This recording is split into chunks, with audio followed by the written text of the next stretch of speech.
इंसान की परवरिश जिंदगी भर उसके साथ रहती है। जिंदगी के हर मोड़ पर परवरिश ही काम आती है। इंसान की परवरिश का मालूम हो जाता है, चाहे वो इंसान गली में खड़ा हो या घर में बैठा हो।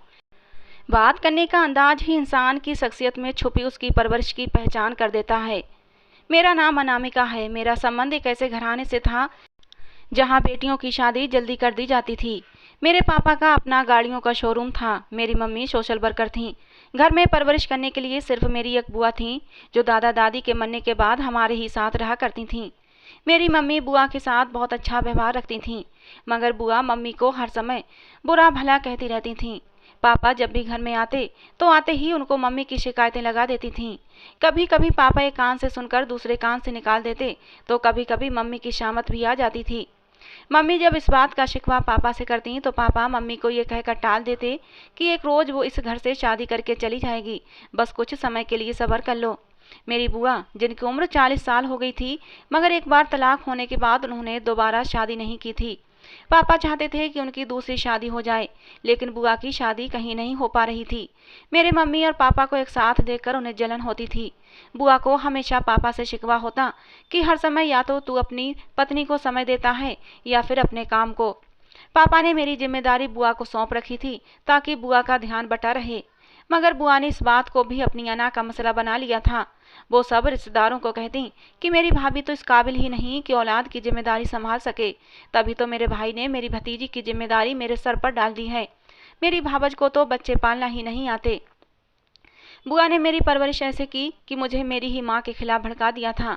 बुआ हमेशा कहती कि तुम्हारी माँ तुम्हें समय नहीं देती, जबकि बाकी दुनिया के दिखावे के लिए दुनिया वालों की मदद करती रहती है। मैं अपनी माँ से जब इस बात का शिकवा करती तो वो कह देती, ये तुम्हारी बुआ सब झूठ बोलती हैं, मेरे खिलाफ भड़काने की उनकी साजिश है। भला अपनी औलाद से बढ़कर भी कोई प्यारा होता है? मैं तो उन दोनों की बातों से दिमागी मरीज बनती जा रही थी। मैं हर समय सोचती रहती कि कौन सच्चा है और कौन झूठा, मगर मैं दोनों को समझ नहीं पा रही थी। मम्मी और बुआ के झगड़ों ने घर में अजीब सी घुटन मौजूद कर दी थी। मुझे कभी मम्मी से तो कभी बुआ से शिकवा रहता, क्योंकि इन दोनों के बीच लड़ाई झगड़ों ने मेरी जिंदगी बेरंग बना दी थी। मुझे 2 कश्तियों का मुसाफिर बना दिया था। एक रोज दोपहर का समय था, जब मैं अपने कमरे में बैठी पढ़ाई कर रही थी। तभी मेरी बुआ मेरे पास आई और बोली कि तुम्हारी माँ तो तुमसे बिल्कुल मोहब्बत ही नहीं करती है। मैं बुआ की बात पर चौंक गई, क्योंकि इस समय इस बात का जिक्र करना कोई तुक नहीं बनता था। मैंने हैरानगी से सवालिया नजरों से बुआ की तरफ देखा। बुआ कहने लगी कि तुम्हारी माँ को दुनियादारी की पड़ी है, मगर उसे तुम्हारी कोई भी चिंता नहीं है। तुम्हारे एग्जाम शुरू हो रहे हैं, मगर तुम्हारी माँ को रत्ती भर भी परवाह नहीं है कि तुम्हारी पास बैठकर तुम्हें कुछ तैयारी ही करवा दे। वो तुम्हें और इस घर को कभी टाइम दे ही नहीं सकती, क्योंकि सोशल वर्क के नाम पर वो बाहर जाकर अय्याशियाँ करती है। मुझे बुआ की बात पर हैरानगी हुई।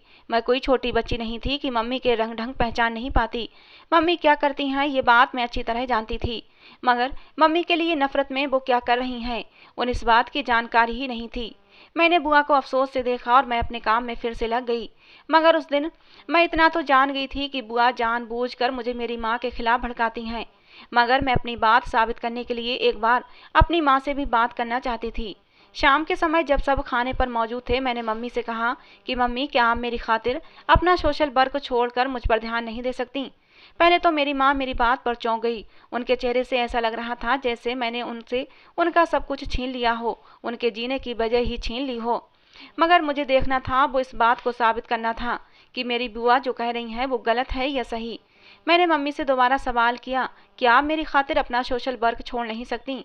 तो मेरी मम्मी मुस्कुराने लगी और कहने लगी कि तुम मेरी कुल दुनिया हो, मैं तुम्हारे लिए सब कुछ कर सकती हूँ।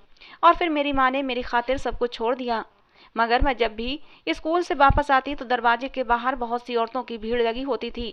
मुझे काफ़ी हैरत होती थी। एक दिन मैं कॉलेज से आ रही थी कि दरवाजे के आगे आज भी औरतों की भीड़ थी। सब औरतों ने सफ़ेद रंग के कपड़े पहने हुए थे। मुझे उन सब औरतों से डर महसूस हो रहा था। मैं डर के मारे जल्दी से घर के अंदर जाने लगी कि अचानक 2 औरतों की आवाज़ मेरे कानों से टकराई, जो आपस में बातें कर रही थीं कि जब से सरला मैडम ने हमारे सर से हाथ उठाया है, हम तो सड़क पर ही आ गए हैं। ना जाने उन्होंने हमारी मदद करना क्यों छोड़ दी। शायद उनमें भी घमंड और गुरूर आ गया है।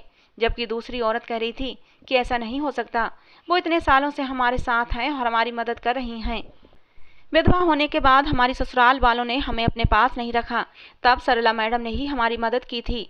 उस दिन मुझे समझ आया कि घर पर तो सिर्फ मैं अकेली हूँ जिनका ख्याल रखने के लिए नौकर चाकर मौजूद हैं, मगर ये विधवा बेसहारा मम्मी से कितनी उम्मीदें और आस लगाए बैठी हैं। उस दिन से मुझे अपनी बुआ से सख्त नफरत महसूस होने लगी थी, जिन्होंने बचपन से लेकर अब तक सिर्फ मेरे दिमाग में मेरी माँ के खिलाफ जहर ही भरा था। कभी उनके लिए मेरे दिमाग में कोई अच्छी बात नहीं डाली थी। मेरा दिमाग बुआ की बातों से इतना भर चुका था कि मुझे मेरी माँ के अच्छे किए काम भी नजर नहीं आ रहे थे। घर में दाखिल होते ही मैं अपनी माँ के साथ लिपट गई थी और फूट फूट कर रोने लगी और अपनी माँ से माफ़ी मांगी कि मैंने उनको इतने अच्छे काम करने से रोका। और फिर मेरी वो जिद जिसने मेरी माँ को मजबूर कर दिया था कि वो अपने सब काम छोड़ दें, आज मैंने एक और जिद की। मैंने मम्मी से कहा कि आप आज से ही वापस अपना काम शुरू कर दें। मैं अपनी जिद में भूल गई थी कि मेरे अलावा दुनिया को भी आपकी ज़रूरत है। मैंने एक नज़र अपनी बुआ की तरफ देखा, जो गुस्से से और हैरत से मेरी ही तरफ देख रही थीं, लेकिन मुझे कोई फर्क नहीं पड़ता था। बुआ से मुझे नफरत महसूस हो रही थी। मैं जान गई थी कि मेरी माँ बिल्कुल ठीक है। उस दिन के बाद से बुआ मेरी भी दुश्मन बन गई थीं। पहले बुआ ने पापा से कहकर मेरी पढ़ाई बंद करवा दी, मुझ पर गलत इल्ज़ाम लगाए, यहाँ तक कि मुझे चरित्रहीन भी ठहराया। पापा ने भी बुआ की बातों पर विश्वास कर लिया और फिर न जाने कहाँ से एक बड़ी उम्र का लड़का ढूंढकर मेरी शादी उससे तय कर दी, जबकि मैं अभी और पढ़ना चाहती थी। मगर मेरी बुआ का यही कहना था कि जितनी जल्दी शादी हो जाए लड़की के लिए उतना ही अच्छा होता है। बुआ खुद तो अपना घर बसा न सकी, मगर दूसरों को नसीहतें करना वो अपना फर्ज समझती थीं। मेरे दिल में बुआ के लिए नफरत और भी बढ़ गई थी। मेरी मम्मी कहती कि सब नंदें एक जैसी ही होती हैं। मम्मी की बातों से मेरे दिल में भी ननद शब्द के लिए नफरत पैदा हो गई थी। और फिर अर्नब के साथ मेरी शादी हो गई। उसकी उम्र 35 साल और उस समय मेरी उम्र 22 साल की थी। लेकिन अर्नब देखने में हैंडसम लड़का था और मुझे इस बात का सुकून था कि मेरे पति की उम्र तो थोड़ी ज़्यादा है, लेकिन वो कम से कम देखने का तो अच्छा है। और फिर अर्नब मुझसे प्यार भी बहुत करता था।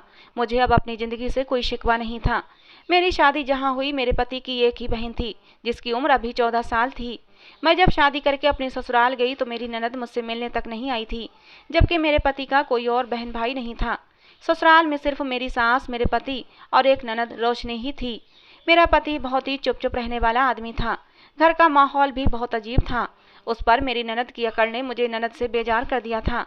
हर समय वो अपने कमरे में घुसी रहती, कमरे से तभी निकलती जब उसके खाने का समय होता था। मुझे उसका रवैया बहुत अजीब लगता। घर वाले भी उसके साथ ज़्यादा बात नहीं करते थे। एक दिन मैंने अपनी सास से पूछा कि आपकी बेटी अकेले कमरे में क्यों बंद रहती है, तो सास कहने लगी वो तन्हाई पसंद है, उसको सबके साथ बैठकर घबराहट महसूस होती है। मगर मैं जानती थी कि मेरी सास मुझसे कुछ छुपा रही हैं, क्योंकि मेरी सास की बातें कुछ और थीं और उनकी आंखें कुछ और कह रही थीं। वो मेरे साथ नज़र मिलाकर भी बात नहीं कर रही थीं। मैंने सास से ज़्यादा बात नहीं की, लेकिन खुद रोशनी पर नज़र रखने लगी। एक दिन आधी रात का समय था जब किसी के रोने की आवाज़ मेरे कानों से टकराई। वो आवाज़ बहुत ऊंची थी। मैंने आंखें जैसे ही खोली, मैंने अपने कमरे में इधर उधर देखा तो वहाँ सब ठीक था।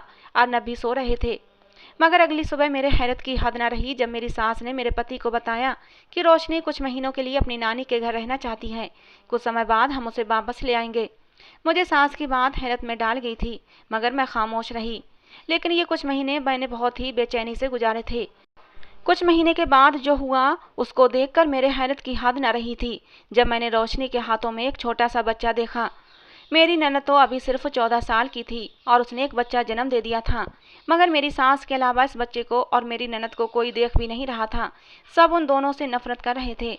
सब मेरी ननद को बदकिरदार और भला बुरा कह रहे थे। घर में क्या हो रहा था मुझे तो कुछ भी समझ नहीं आ रहा था। अचानक से ये बच्चा कहाँ से आ गया और सब उसको ननद का ही बच्चा कह रहे थे। मगर एक बात जो हैरत की थी, मैंने अभी तक उस बच्चे का चेहरा नहीं देखा था। वो किसी को अपने बच्चे की शक्ल नहीं देखने देती थी। मेरी ननद रोशनी पूरे मोहल्ले में बदनाम हो गई थी। मोहल्ले वाले मेरी सास की परवरिश पर उंगली उठाने लगे थे। मगर मेरी ननद रोज सबको यही कहती थी कि मैं चरित्रहीन नहीं हूँ, मैंने कोई पाप नहीं किया है। लेकिन किसी ने उसकी एक न सुनी। मुझे भी रोशनी पर भरोसा नहीं था। मुझे भी ऐसा ही लगता था जैसे वो झूठ बोल रही है, क्योंकि उसकी तो अभी शादी भी नहीं हुई थी। फिर उसकी गोद में बच्चा कैसे आ गया। एक दिन मेरा पति घर आया तो उसने आते ही रोशनी को मारना शुरू कर दिया। मेरी सास रोशनी को बचाती रही, मगर मेरे पति ने मेरी ननद को खूब मारा पीटा। मेरी सास ये सब देखकर मेरे पास आकर मेरे हाथ जोड़ने लगी कि मेरी बेटी रोशनी को बचा लो, उसको तुम ही बचा सकती हो। मगर मैंने भी अकड़ में अपनी सास से कह दिया कि जो काम रोशनी ने किया है उसके बाद तो उसको मर ही जाना चाहिए। उसको उसके किए की सज़ा ज़रूर मिलनी चाहिए। मगर मेरी सास फूट फूट कर रोने लगी और कहने लगी कि तुम बहुत गलत कर रही हो। हकीकत जाने बगैर किसी पर इल्ज़ाम लगाना बहुत ही बड़ा पाप होता है।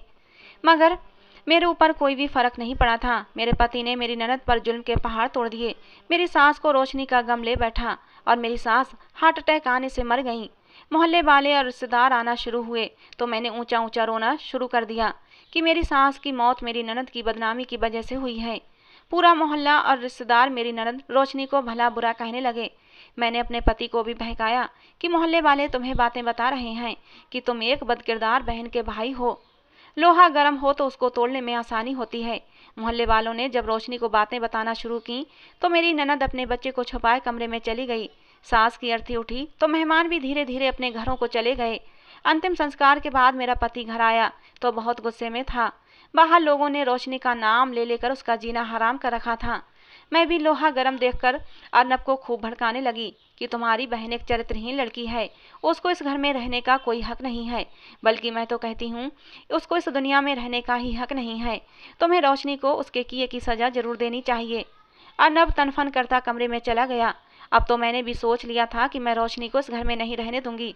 मैं पति के कमरे में जाते ही चुपके से रोशनी के कमरे में चली गई, जो अपने बच्चे को सीने से लगाए रो रही थी। मुझे रोशनी पर बहुत गुस्सा आया। मैंने आओ देखा ना ताओ और उसको बालों से पकड़कर खींच कर उठा दिया। मैंने अपनी ननद को कहा कि अपने आंसू किसी और के सामने बहाओ।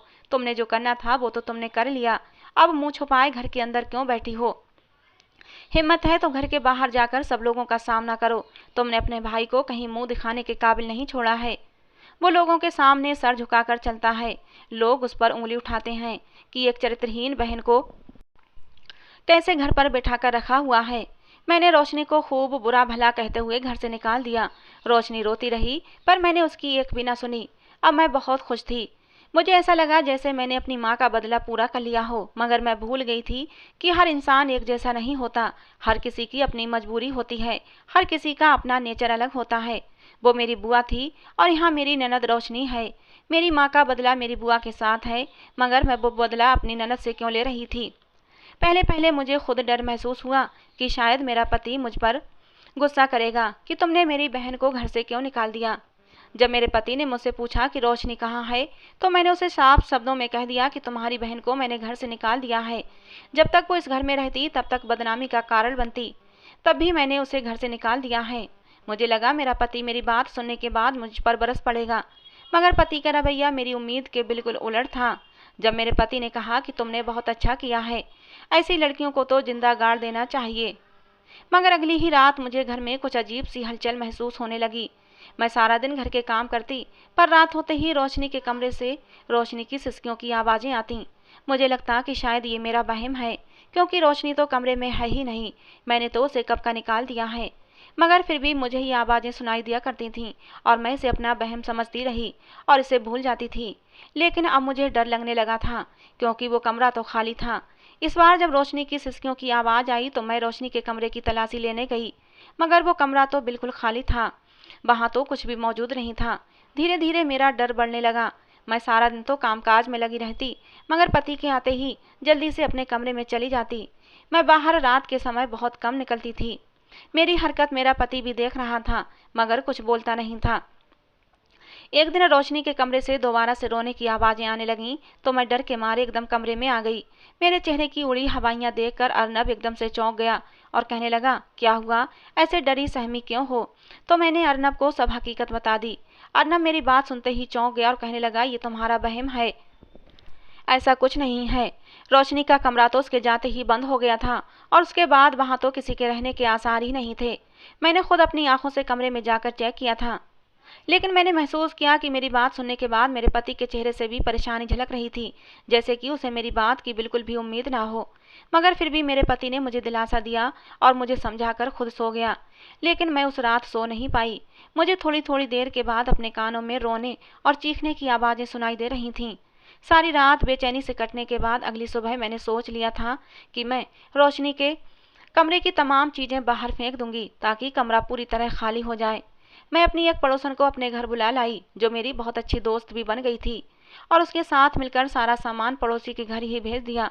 मुझे लगा कि अब मैं सुकून से रह सकूंगी, मगर यह भी मेरी गलतफहमी थी। उसी रात मेरे पति को काम के सिलसिले में शहर से बाहर जाना पड़ा, तो पूरे घर में मैं बिल्कुल अकेली थी। मगर अब मुझे इस बात का डर नहीं था कि रोशनी के कमरे से कोई आवाज़ आएगी।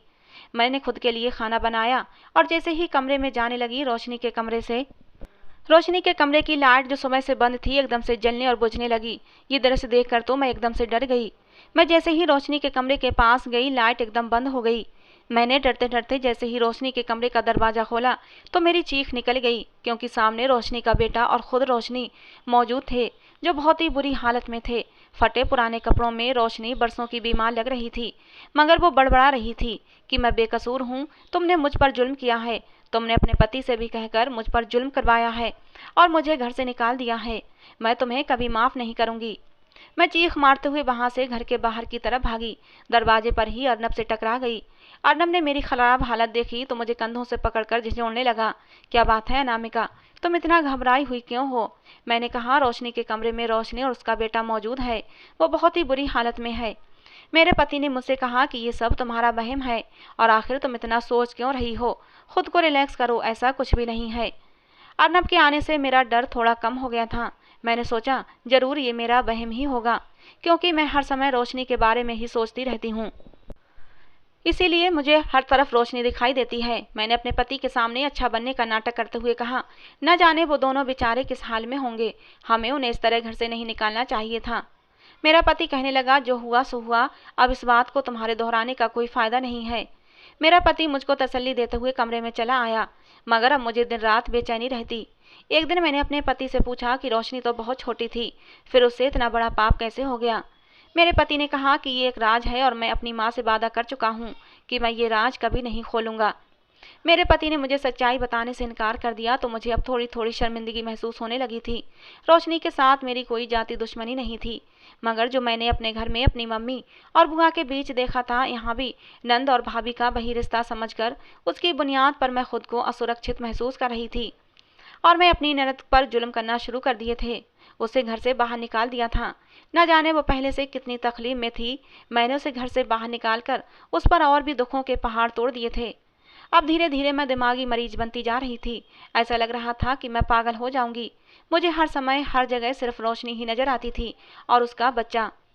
मैंने अपने पति से कहा, जब इस बारे में बात करती तो मेरा पति मुझसे कहता, तुम पागल हो गई हो, किसी अच्छे दिमागी डॉक्टर से अपना इलाज करवाओ।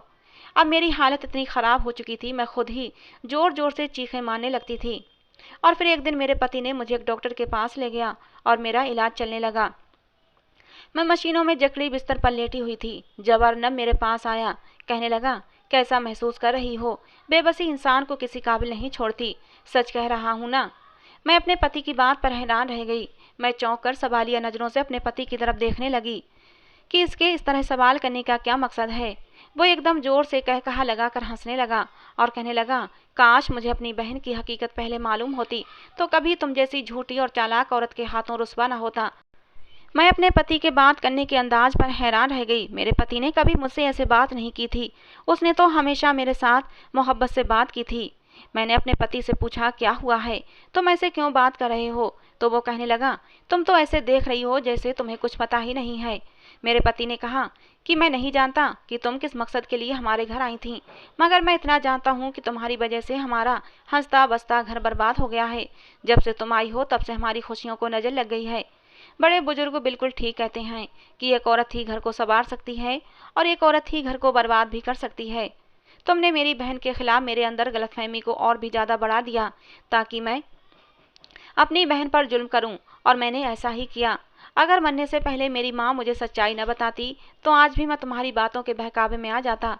वो तो भगवान की कृपा है कि समय रहते मुझे हकीकत पता चल गई। मेरा पूरा शरीर अपने पति की बातों पर कांप रहा था। मेरा दिल घबराने लगा। मैंने जब अपने पति से पूछा, क्या रोशनी गुनहगार नहीं है, तो अर्नब ने अपनी आंखों में आए आंसू साफ किए और कहा, मेरी बहन तो बिल्कुल पाक साफ थी, उसके साथ तो जुल्म हुआ था, मगर हमारी बदनामी ना हो जाए इसलिए अकेली ही सब कुछ सहन करती रही। मैं आंखें फाड़े अपने पति की तरफ देख रही थी और उसकी बातें सुन रही थी, मगर रोशनी की हकीकत जानकर मेरे सर पर आसमान टूट पड़ा। मेरे पति ने बताया कि रोशनी बहुत इंटेलिजेंट लड़की थी। पढ़ाई में वो हमेशा फर्स्ट आती थी, जबकि वहाँ के सबसे बड़े प्रोफेसर का बेटा हर साल फेल हो जाता था। प्रोफेसर जिसको एक पिता के समान समझा जाता है, जिसका स्थान सगे बाप से भी ज़्यादा रखा जाता है, लेकिन कभी कभी वही अपना महत्व भूल जाता है और इंसानियत से गिर जाता है। रोशनी बहुत ही मासूम थी, मगर उसके प्रोफेसर ने बार बार उसको फेल करना चाहा। मगर जब रोशनी ने इसके खिलाफ आवाज़ उठानी चाहिए तो उसके प्रोफेसर ने उसकी आवाज़ हमेशा के लिए दबा दी। प्रोफेसर ने रोशनी की इज्जत को रौंद डाला, मगर रोशनी ने अपने घर वालों की इज्जत बचाने के लिए किसी को कुछ न बताया। मगर जब वो प्रेग्नेंट हुई तो उसने अपनी माँ को सब हकीकत बता दी। वो ये बच्चा गिरवाना चाहती थी, मगर डॉक्टर ने कहा कि बच्चा गिराने में रिस्क है। ऐसा करने से रोशनी की जान भी जा सकती है, क्योंकि रोशनी की उम्र उस समय बहुत कम थी। मेरी माँ ने रोशनी के स्कूल के प्रोफेसर से संपर्क करना चाहा, मगर उससे संपर्क नहीं हो पा रहा था। वो अपनी फैमिली के साथ इस देश को ही छोड़कर चला गया था। मेरी बहन के ऊपर उस समय कयामत बीत रही थी। वो छोटी सी जान खुद के अंदर एक जान को पार रही थी। उस पर तुम्हारा मुझे बात बात पर भड़काना और मेरे दिमाग में मेरी ही बहन के खिलाफ बुराई भरना तुमने शुरू कर दी। मगर माँ के मरने से पहले मेरी माँ ने मुझे सब कुछ बता दिया था। जब तुमने मेरी बहन को घर से बाहर निकाला तो मैं उसे वापस ले आया और उसको कमरे में बने तहखाने में छोड़ दिया। मैं रोज वहाँ उससे मिलने जाता था। तभी मैंने और रोशनी ने मिलकर तय किया कि तुम्हें इतना डराया जाए कि तुम खुद ही अपनी ज़िंदगी नरक बना लो। और उन दोनों का कहा सच हो गया था। मैं दिमागी मरीज बन चुकी थी। अब मैं बहुत शर्मिंदा थी। मैं अपने पति से माफ़ी मांग रही थी, मगर मेरे पति ने मेरी एक न सुनी और मुझे छोड़कर चला गया। मैं अपने पति को बतलाती रही, मगर उस पर कोई फ़र्क नहीं पड़ा। अब मैं अपने माँ बाप के घर आ गई तो वहाँ के मोहल्ले के लोगों ने मेरा जीना हराम कर दिया। मुझ पर तरह तरह के इल्ज़ाम लगाते। कोई कहता कि तलाक लेकर आ गई है, तो कोई मेरे चरित्र पर ही उंगली उठाता। मेरी माँ मुझे सबकी बातों से बचा बचा कर रखती, मगर लोगों की जबानें पकड़ी नहीं जा सकती। अब मुझे एहसास हुआ कि किसी के किरदार पर कीचड़ उछालना बहुत आसान है, मगर इंसान जब किसी पर कीचड़ उछालता है तब उस कीचड़ के छींटे अपने ऊपर भी जरूर पड़ते हैं। मैं सब कुछ खामोशी से बर्दाश्त करती रही, क्योंकि ये सब कुछ मेरा अपना ही किया धरा था। मैंने जो बोया था वही काट रही थी। मेरी बुआ, जिन्होंने सारी जिंदगी मेरी माँ की मुश्किलें बढ़ाई थीं, आज वो बिस्तर पर पड़ी हुई थीं। उनकी रीढ़ की हड्डी टूट गई थी, जिसकी वजह से उनके पूरे शरीर ने उनका साथ छोड़ दिया था। वो हिल भी नहीं सकती थीं। बिस्तर पर पड़े पड़े उनके शरीर पर छाले बन गए थे। और अपनी उजड़ी हुई हालत में जब मैं बुआ के पास गई तो वो मुझसे कुछ कहना चाह रही थीं, मगर वो ठीक से बोल भी नहीं पा रही थीं। मगर अपने कांपते हाथों के साथ साथ हाथ जोड़कर मुझसे माफ़ी मांग रही थीं। उन्हें बोलने में बहुत ही मुश्किल आ रही थी, मगर उन्होंने मुझसे टूटे फूटे शब्दों में इस बात को माना था कि मैंने तुम्हारी परवरिश जानबूझकर ऐसी की जिससे कि तुम्हारे दिल में सिर्फ लोगों के लिए नफरत पैदा हो जाए। और ये सब कुछ मैंने अपनी जलन में किया था, क्योंकि सभी तुम्हारी माँ को बहुत मोहब्बत करते थे, सब उनका बहुत सम्मान करते थे। नाराज तो मैं बुआ से बहुत थी, जिन्होंने मेरी पूरी शख्सियत ही बिगाड़ के रख दी थी। मगर वो जिस हालत में थी, उनकी ज़िंदगी और मौत का कोई भरोसा नहीं था। तभी मैंने बुआ को सच्चे दिल से माफ़ कर दिया। मगर अगले दिन मेरे सर पर कयामत टूट पड़ी, जब मैं बुआ के कमरे में गई और बुआ ने अपनी आंखें बंद कर रखी थीं। मैंने जैसे ही बुआ को हिलाया, बुआ का पूरा शरीर अकड़ चुका था और पूरा शरीर ठंडा पड़ चुका था। मेरी चीख पूरे घर में गूंज उठी। मेरी बुआ इस दुनिया में नहीं रही थीं। वो जैसी भी थीं, उन्होंने ही मुझे पाला पोसा था। उन्होंने मेरे साथ जो कुछ भी किया था, मगर उनके साथ गुजारा समय मैं भूल नहीं सकती थी। हमारे घर में शोर मच गया था। बुआ के जाने के बाद घर बिल्कुल सूना हो गया था। मैंने अपनी माँ से हाथ जोड़कर कहा कि आप भी सच्चे दिल से बुआ को माफ़ कर दें। और तभी मैं एकदम से चकरा कर गिर गई थी। जब होश आया तो मैं अस्पताल में थी। मैंने हैरानगी से इधर उधर देखा तो पास ही मेरी ननद रोशनी और मेरा पति अर्नब खड़ा था। मैंने हैरत से दोनों की तरफ देखा तो रोशनी मुस्कुराती हुई मेरे पास आई और कहने लगी, मुबारक हो भाभी, मैं बुआ बनने वाली हूँ और आप मम्मी और अर्नब भैया पापा। ये सुनकर मेरी तो आंखें भीग गई थीं। मैं फूट फूट कर रोने लगी और भगवान का धन्यवाद करने लगी। मैंने रोशनी से हाथ जोड़कर माफ़ी मांगी और उससे कहा कि वो मुझे माफ़ कर दे। मैंने अपने पति से भी माफ़ी मांगी तो मेरे पति ने भी मुझे सच्चे दिल से माफ़ कर दिया और मुझसे कहने लगा कि तुमने मुझे दुनिया की सबसे बड़ी खुशी दी है। मैं अब तुमसे नाराज़ नहीं रह सकता। तुम्हें अपनी गलतियों का एहसास है, मेरे लिए यही काफ़ी है। मैं तो उन दोनों बहन भाई के बड़े दिल पर हैरान थी। कुछ समय के बाद भगवान ने मुझे प्यारी सी बेटी दी, जिसको मैंने अपनी ननद की गोद में डाल दिया और कहा कि आज से ये तुम्हारी बेटी है, इसकी पढ़ाई परवरिश सब तुम्हारी जिम्मेदारी है। मेरी ननद तो बहुत खुश हुई और फिर अपने बेटे के साथ साथ मेरी बेटी की भी परवरिश करने लगी और उसकी परवरिश में किसी भी तरह की कोई कमी नहीं थी। उसने मेरी बेटी की परवरिश अपनी बेटियों की तरह की थी। मैं खुद को इस काबिल ही नहीं समझती थी, क्योंकि मेरी परवरिश जिन हाथों में हुई थी उन हाथों का असर अब भी मुझ में बाकी था। मैं नहीं चाहती थी कि मेरी किसी बुराई का असर मेरी बेटी पर पड़े। तभी मैंने अपनी बेटी को अपनी ननद के हवाले कर दिया था। आज मेरी बेटी 15 साल की हो चुकी है और रोशनी का बेटा 16 साल का। रोशनी की उम्र 30 साल हो चुकी है। अब तक रोशनी जिद पर थी कि मैं शादी नहीं करूंगी, लेकिन आखिरकार मैंने उसे शादी के लिए राजी कर ही लिया और बहुत अच्छा लड़का ढूंढ कर उसकी शादी कर दी और उसे घर पर ही घर जमाई बनाकर रख लिया। रोशनी के पति को मैंने सारी सच्चाई बता दी थी। रोशनी के पति की उम्र भी 40 साल थी। वो बहुत गरीब था और अब तक उसकी शादी नहीं हुई थी। उसने खुशी खुशी रोशनी को स्वीकार कर लिया था और अब वो रोशनी को बहुत खुश रखता है, उसका बहुत ध्यान रखता है। मैं भी रोशनी को खुश देखकर अंदर से बहुत सुकून महसूस करती हूँ।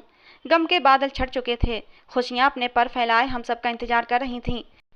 मैंने भी खुशी से अपनी झोली खोली और खुशियों को अपनी झोली में समेट लिया था। तो दोस्तों, ये थी आज की हमारी कहानी। आपको कैसी लगी ज़रूर बताना। पसंद आई हो तो प्लीज़ लाइक करना। जाते जाते कहानी को एक लाइक ज़रूर कर देना दोस्तों। कहानी को लेकर अपनी राय भी ज़रूर देना। रोज़ एक नई कहानी सुनने के लिए हमारे चैनल को सब्सक्राइब करना। कहानी को अंत तक सुनने के लिए आप लोगों का बहुत बहुत धन्यवाद दोस्तों। मिलते हैं अगली किसी नई कहानी के साथ।